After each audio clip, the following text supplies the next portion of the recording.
సాయంత్రం 6:30 చతుర్దశ భువనాధీశుడైన స్వర్ణగిరి శ్రీ వెంకటేశ్వర స్వామి వారిని మాడవీధులలో శోభాయమానంగా ఊరేగిస్తూ భక్తుల గోవిందనామ స్మరణలతో భక్తి గీతాలాపనలతో మేళతాళ మృదంగ మంగళ ధ్వనుల మధ్య శ్రీ స్వామివారికి తిరువీధి ఉత్సవ సేవను వైభవంగా నిర్వహించారు.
తిరువీధి ఉత్సవ సేవ అనంతరం శ్రీ వెంకటేశ్వర స్వామి వారు సహస్ర దీపాలంకరణ మండపంలో దేదీప్యమానంగా వెలుగుతున్న సహస్ర దీప కాంతుల మధ్య ఊయలలో ఆసీనులై భక్తులకు దర్శనమిచ్చారు.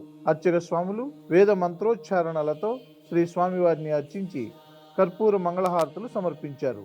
భక్తులు నయన మనోహరంగా శ్రీవారిని దర్శించి ఆనంద పరవశులైనారు.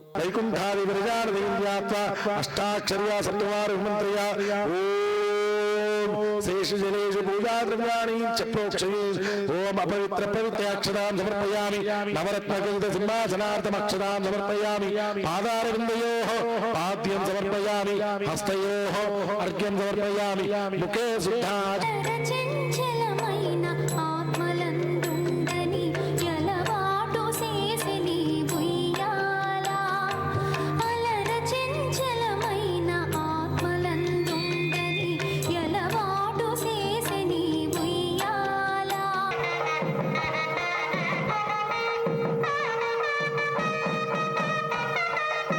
శ్రీనివాసాయ మంగళం హస్తో శ్రేయస్తురగస్తోరే వాదరాన్వాసుదోరసే శ్రేయస్తైరరాధాయ దేవరాజాయ మంగళం.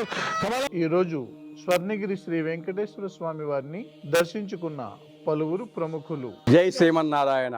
నా పేరు ముప్పా భాస్కర్ రావు. నేను రియల్ ఎస్టేట్ బిజినెస్ చేస్తాను. నేను బిల్డర్ని. ఈ ప్రదేశం అంతా చూసినాక ఎంత గొప్పగా ఉందంటే, ఎంత ఘనంగా ఉందంటే, అంటే ఒక ప్రైవేట్ సంస్థ ఇంత చేయగలదా అనేది చాలా సందేహంగా ఉంది. 100% చేయలేరు. బట్ ఆ దేవుడు వాళ్ళతో చేయించాడు. అది చాలా గొప్ప విషయం. ప్లస్ ఇవన్నీ చూస్తుంటే ఏని వర్ణించాలన్నా కూడా నాకు అంతుపట్టలేదు. అంత గొప్పగా ఉన్నాయి. ఈ చేతి పంతనం అనేది ఈ కాలంలో నాకు తెలిసి నేను పుట్టినాక ఇంతవరకు ఇంత ఫినిషింగ్ వర్క్ నేను ఎక్కడ చూడలేదు. ఇక చూడడం కూడా అంత గొప్పగా చేశారు. ఆ దేవుడు చేయించుకున్నాడా మరి వాళ్ళకి ఎందుకు మనసు పుట్టిందా?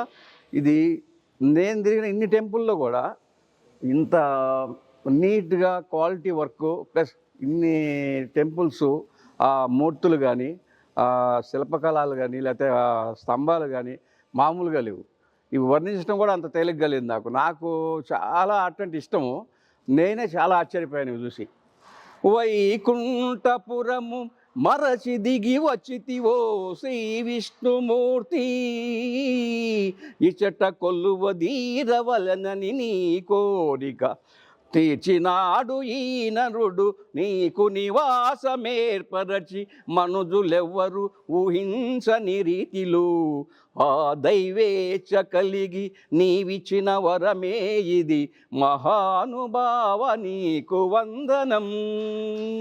జై శ్రీమన్నారాయణ.